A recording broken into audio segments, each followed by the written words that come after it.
Sejam bem-vindos a mais um videocast da Sociedade Portuguesa dos Farmacêuticos dos Cuidados de Saúde. Meu nome é Nuno Ferreira e temos hoje connosco o João Emílio Cardoso para nos falar sobre o Pré-SFAR 2025.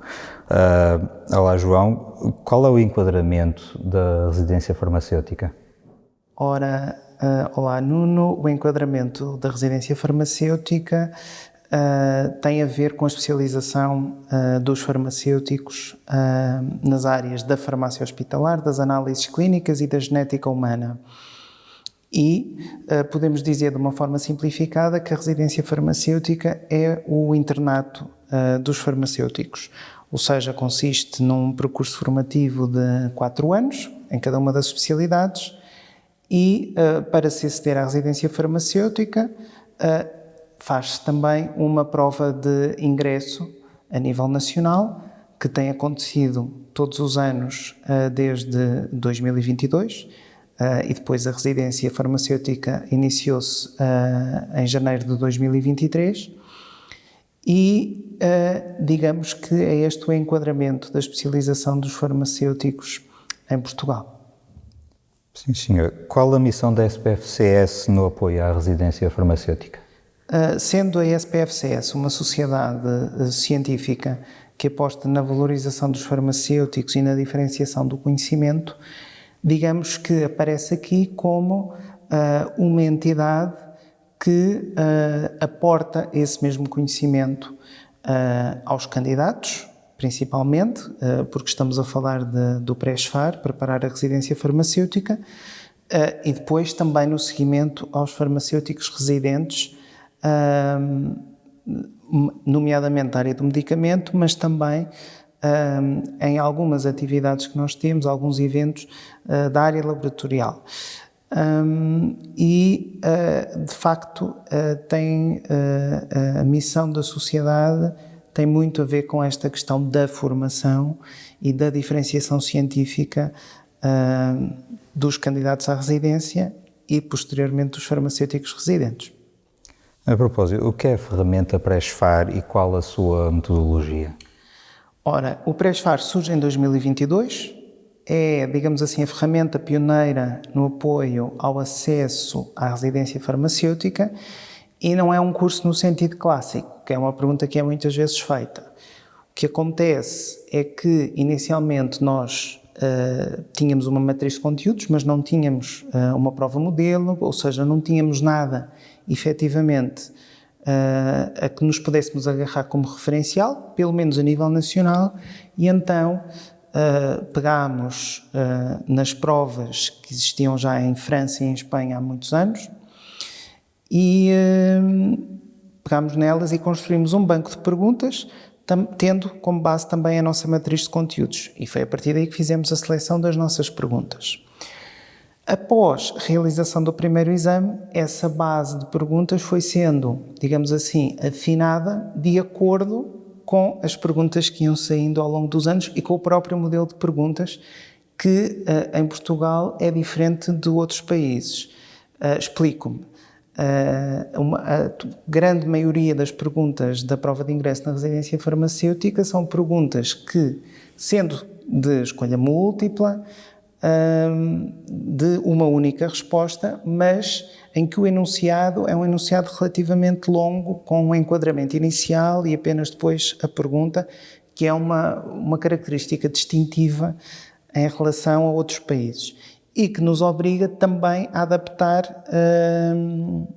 o Pré-SFAR e as próprias perguntas que nós fazemos, que já são adaptadas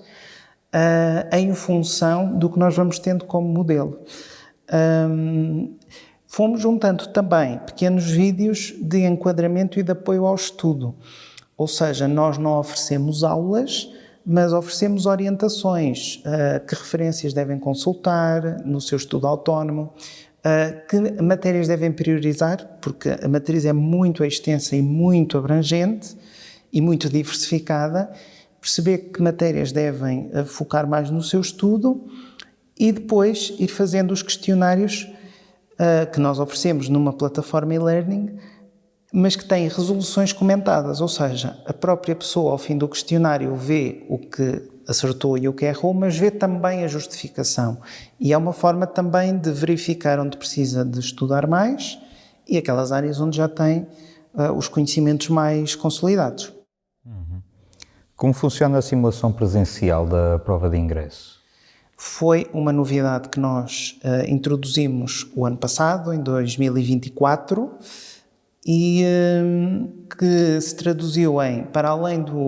da plataforma e-learning, fazermos uns dias antes da prova de ingresso real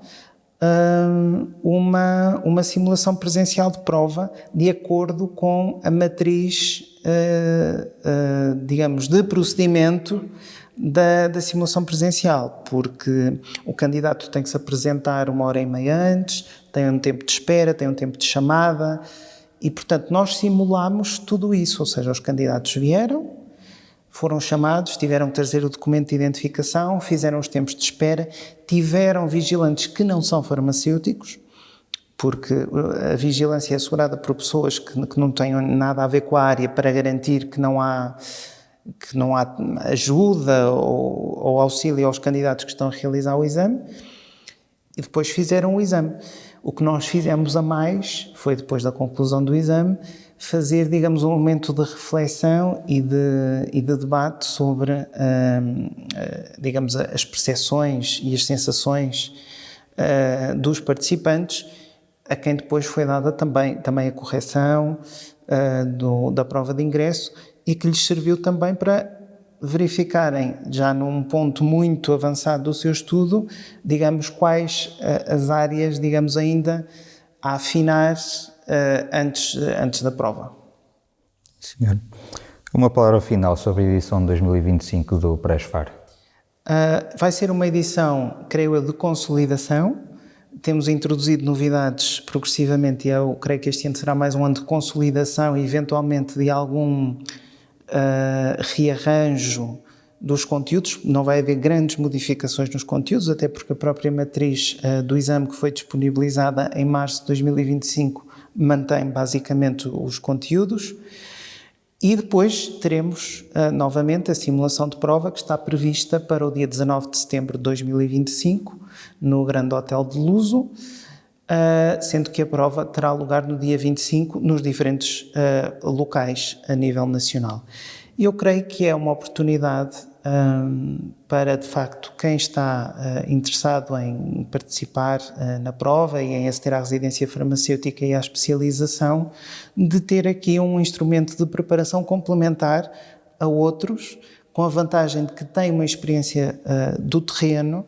foi um instrumento pioneiro, tem uma comissão organizadora e científica basicamente formada por pessoas que estão no terreno. A comissão científica é formada na sua grande maioria, por colegas que, sendo doutorados, têm atividade assistencial, o que eu creio que é um fator diferenciador na profissão farmacêutica portuguesa. E, portanto, lançaremos em junho o Presfar 2025 e inscrevam-se. Se forem membros da SPFCS, terem condições mais favoráveis e também pode ser uma oportunidade para se fazerem membros da SPFCS e depois também terem acesso às nossas iniciativas de formação e diferenciação, e precisamos também de todos vós para ajudar a cumprir SPFCS. Senhor João, obrigado. Obrigado por nos ter acompanhado em mais um videocast da SPFCS. Até um próximo episódio.